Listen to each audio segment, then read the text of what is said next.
Finally tonight, our Person of the Week. Before the nation's obsession with healthy foods, before concerns about tainted imports, before we used the word organic to describe food, one man saw the wisdom of going green. And today, millions of people are better off because of him.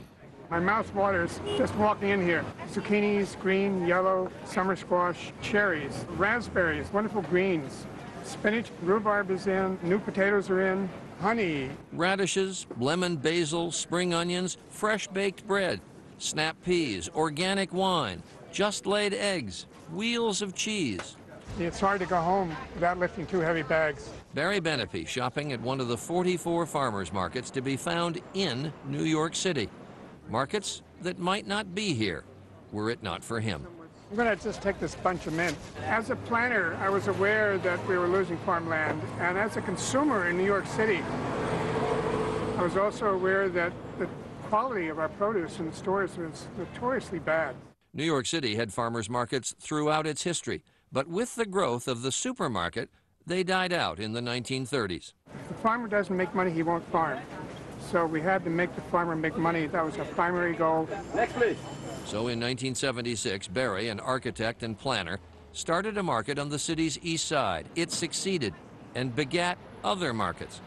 Anything else, hon? Maybe a little bit more. So now there are not only the 44 markets in the city, but an estimated 30,000 acres of local farmland that has stayed farmland.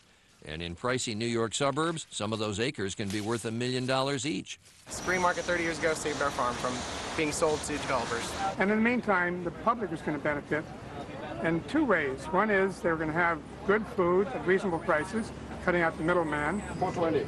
2, it transformed dead spaces to living spaces. If this market closed, I would move to California. Get to know the farmers, you get to know the food. When Benepe opened the first New York Green Market, there were only a handful of markets around the country. But today, there are almost 4,400.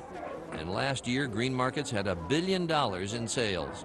I'm glad we rediscovered something that's been around in our cities for hundreds of years. To move ahead, you have to look behind and seize on the best of what we've done, and don't waste our experience. Utilize our experience and our good sense of what's right. The Rockefeller Foundation agreed. Benepe has been awarded the inaugural Jane Jacobs Medal for a lifetime of leadership in urban planning. When we stop and walk away from this farm stand, we're walking in a community of people, not in a community of cars. And this is the way cities have to be experienced, on foot. It redefines our city as a place to live and enjoy life.